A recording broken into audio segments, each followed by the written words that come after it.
ko. Hindi ko matigilan kasi sobrang galing niya sa... Rocky's Secret Files. Secret Files. It's the kind of bleep you never knew existed. Kunwari inosente pero boy naman pala. Rocky's Secret Files. Secret Files.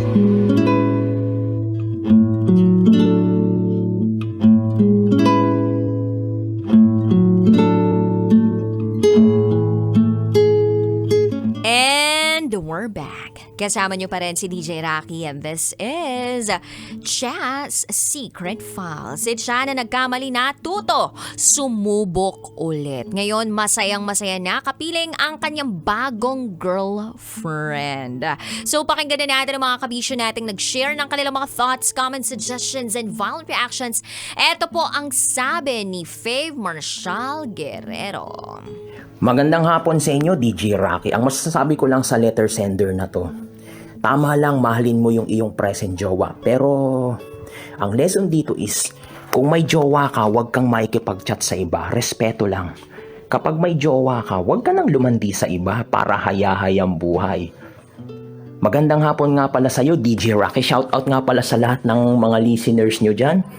Maraming salamat. Thank you so much. Mua. Thank you very much, Fave Marshall Guerrero. True, dapat kasi kung meron na kayong mga jowa, doon na kayo sa jowa ninyo. Hindi yung lalandi pa kayo ng iba.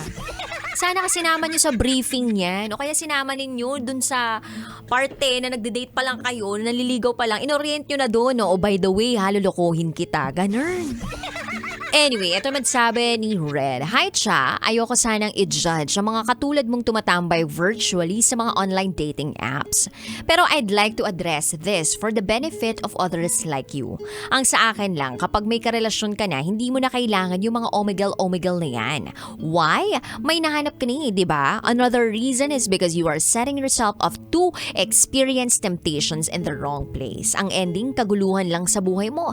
In the very first place, may girlfriend ka na noon, hindi ba? May sari ka na. E di sa kanya mo na hinanap yung satisfaction. Sa kanya mo na sana hinanap yung satisfaction that you badly wanted. Kung hindi mo mahanap sa kanya, then have the clear sense to break up with your girlfriend and then saka ka mag-omegle. Nakakalungkot lang na for everyone, whether lalaki, babae, gay or lesbian, cheating has become more a chore nowadays and less of a forbidden act. Ulitin natin yun na nagkamali ako dun sa mga letter V, ganyan. Cheating has become more of a chore nowadays and less of a forbidden act. True. Iba nga ginawang hobby na yung cheating. Ninormalize ba naman? Anyway, eto naman ang sabi ni Bernard Laurejas. Hi, DJ Rocky. Naghahanap ako ngayon ng pwedeng jowain. Baka po pwede. Yung mga single dyan na iniwan o binreka ng ating SF sender na si Cha. Iba ka rin, Bernard Laurejas. Eto naman sabi ni Darwin Russell. May mga taong hinahanap sa iba ang mga pagkukulang sa present jowa nila, which pwede namang mapag-usapan. I hope siya na sa bago mong jowa ay magstay sa relasyon na ninyo. O ay magstay ka na sa relasyon ninyo. Stop na sa paghahanap ng iba. Lalo na sa social media. True. Ito naman ang sabi ni Igop Moto Vlog. Message ko lang kay SF Sender, buti pa siya nahanap niya yung sarili niya. Eh ako, nahanap ko rin yung sarili ko kay Kim din. Shoutout sa baby ko. Shoutout din sa Paps pa-install Motoworks, Pateros, TNVR, The Boss, Grab Cars, and Solid Independent Riders Group, Kapitolyo Chapter, na naka-tune in habang naka-daily grind. Uy, maraming salamat. Eto naman sabi ni Keisuke Arones Santos. Total, lagi naman ako nagko-comment dito. Baka, pwede naman favor, pa-pronounce ng tama ang name ko. Ang ganda mo pa naman, ang sarap pakinggan. Sana kung tama ang pag-pronounce. Okay, sige mag-demand ka na sa akin ngayon. Ano? So, refer sa name ni Sasuke. Sasuke. Keisuke. Ha? Keisuke. So, dapat ay silent E. So, Keisuke Aaron. Akala ko naman kasi Arone yan eh. Akala ko pang Pilipino. Di mo naman kasi in-explain sa akin na Japanese ka pala. Oh. So, Sasuke, Keisuke. Oh, yan na. Tinama ko na. Keisuke, Aron. Oh, okay na. Okay na. Send Gcash ka sa pag-correct mo sa akin. Charot with darot. Anyway, wala akong masabi sa SF Sender ngayon. Pero may tanong ako. Bakit kaya yung ibang mga lesbian o tomboy ang lulungkot nila? Ay, hindi ko rin sure. Meron naman akong mga tomboy na kilala na hindi naman malulungkot. Ewan ko ba? Eto naman sabi ni Charles Sancho. Tanong ko lang, bakit ang daming mga tao ang nauuhaw sa pagmamahal after makipag-break sa mga jowa nila? Aayusin tapos uulitin. Ano yun, lifetime of mistakes? Yung tipong inayos na ang lahat pero uulitin pa rin ang pagkakamali. Tapos ang paghingi ng space para ayusin ang sarili, dinadaan sa pag-inom ng alak. Very wrong. For me, dapat may proper way of fixing ourselves. Hindi yung dinadala sa alcohol at sasabing mahal mo pa. Para ka rin isang kahoy na nabubulok dahil sa karapukan mo, gigil. Well, ako honestly, wala naman talagang tamang paraan or fix na paraan para mag-move on or para mag-heal yung sarili. Kumbaga iba-iba tayo ng pamamaraan kung paano natin hihilumin yung sugat natin. Kasi para sa ibang tao, matagal gumaling yung sugat nila, depende sa katawan nila. Meron din namang ibang tao na mabilis gumaling yung mga sugat nila. Kasi yun yung embedded sa DNA nila. Ganun yung composition ng katawan nila. So, iba-iba eh. Hindi siya pwedeng fixed na o dapat 6 days lang ang pag-move on, dapat healthy ka na ulit pagpasok mo ng relationship. Hindi siya ganoon eh. Walang timeline ang pag-move on, pag-heal. Kahit na lumipas pa yung maraming taon, masasabi mo pa rin na, ay, parang hindi pa rin pala ako fully healed. Hindi mo ma-achieve yung full recovery until pumasok ka ulit sa panibagong relasyon. Tapos doon mo malalaman na, ay, may remains yung traumas ko in the past.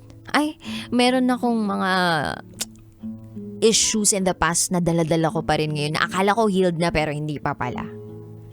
So, kailangan mong i-work out at kailangan mong alamin at i-acknowledge na meron kang ganun. Well, eto naman sabi ni Chris Mendoza. Okay lang. Basta wag kang magchat-chat sa iba. Ay. Taray naman ni Chris Mendoza. Short but sweet message. O, ito pa sabi ni Robert Jason Tirao. Kapag siya lang. Wag nang tumingin o umanap pa ng iba. Baka magkaproblema sa pinaggagawa mo. Pwede naman pag-usapan o punan ang pagkukulang sa isa't isa. Yun lamang po. O, ito pa sabi ni Marvin Mark Bautista. Panibagong pagkakataon uli yan para sa'yo. Huwag mo nang sayangin pa, be contented, huwag nang dumalawa pa.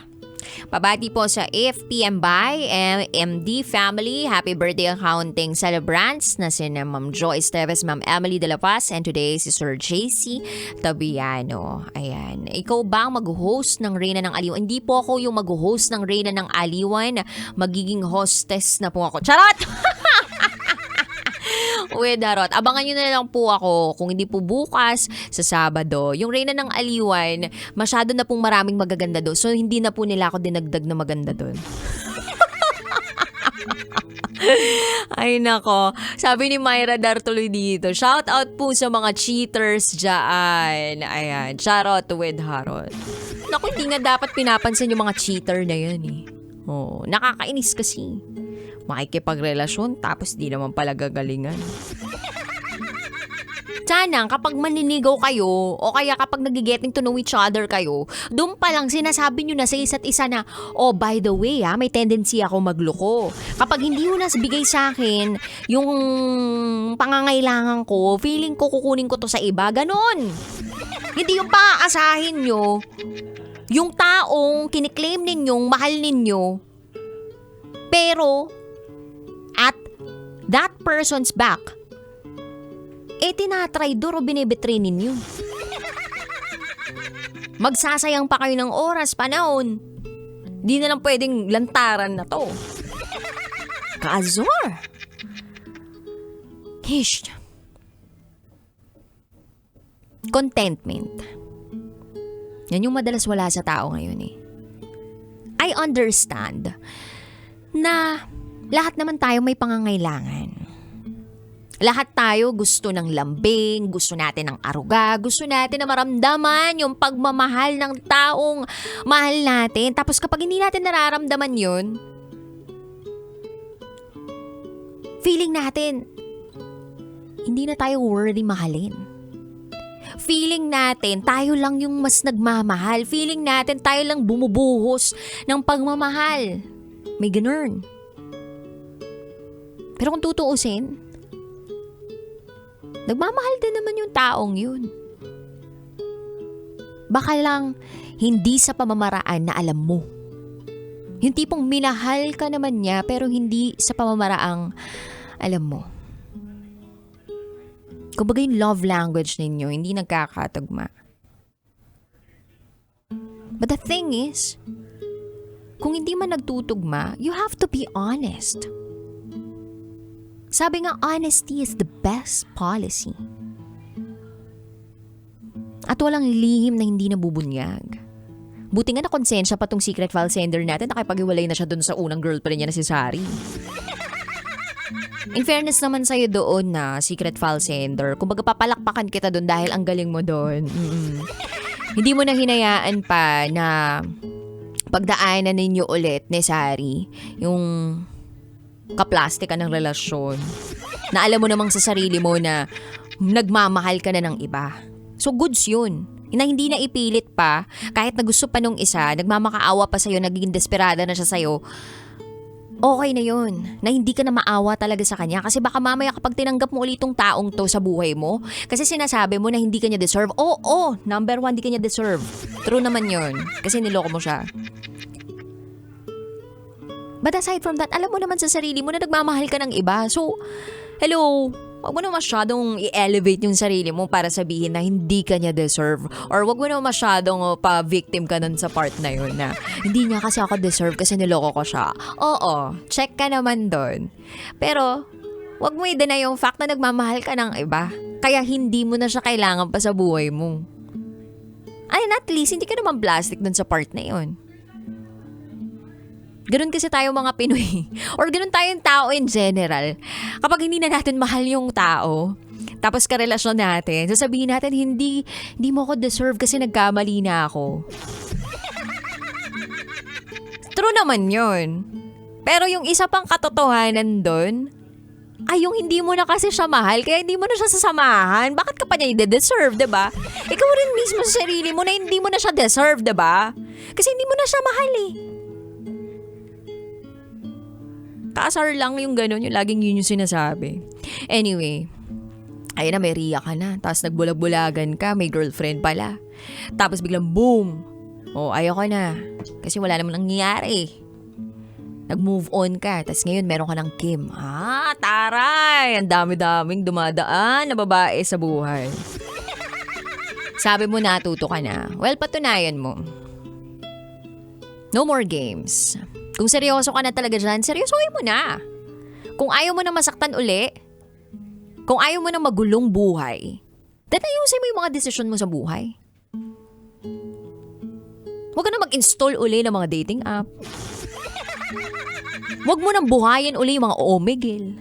Huwag ka na mag-Telegram. Charot, oy darot. Huwag ka nang humanap ng ikakatemp mo. O huwag ka nang pumunta sa mga lugar. O wag mo nang gamitin yung mga apps o sites na alam mong maraming temptasyon. Kasi hindi naman tao ang lalayuan ng tukso. Tukso ang dapat layuan ng tao. So meaning, tao ang lalayo sa tukso. Hindi tukso ang lalayo sa tao. Dahil wala naman pong mga kapaayan. Ang meron lang yan, kamay. Tapos yung kamay na yan, merong pandikit. Oo, na lalong kumakapit sa mga makakati. Charot with harot. So I hope you've learned your lesson. Lahat naman tayo nagkakamali. Pero sana matuto tayo sa mga pagkakamaling yun.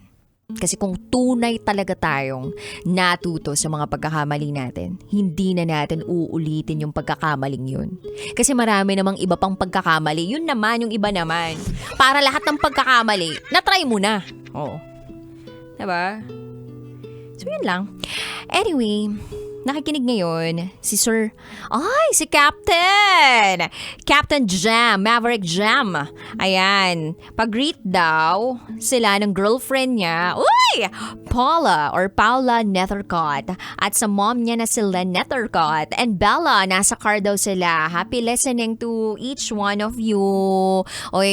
Ingatan niyo po si Captain Jem ha. Tunay pong magmahal yan. Grabe yung inaalay na pagmamahal niyan sa isang tao, lalo na sa pamilya ng taong minamahal niya. Oo.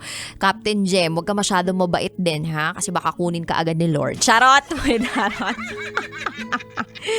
Anyway, ang dami pa pong mga gustong mag-share ng kanilang mga thoughts pero ganda na lang po kabisyo. Save nyo na lang yung mga thoughts ninyo sa susunod nating secret file. So if you want to share the secrets, share to me, raketera@gmail.com. I gotta say, BRBS and back from break. You're still with me, DJ Rocky. And you are listening here sa station number 1, 90.7 Love Radio. Kailangan pa bang i-memorize yan? Basic. This is Chat's Secret File. Lift your head. Kailangan pa bang i-memorize yan? Love Radio. Basic!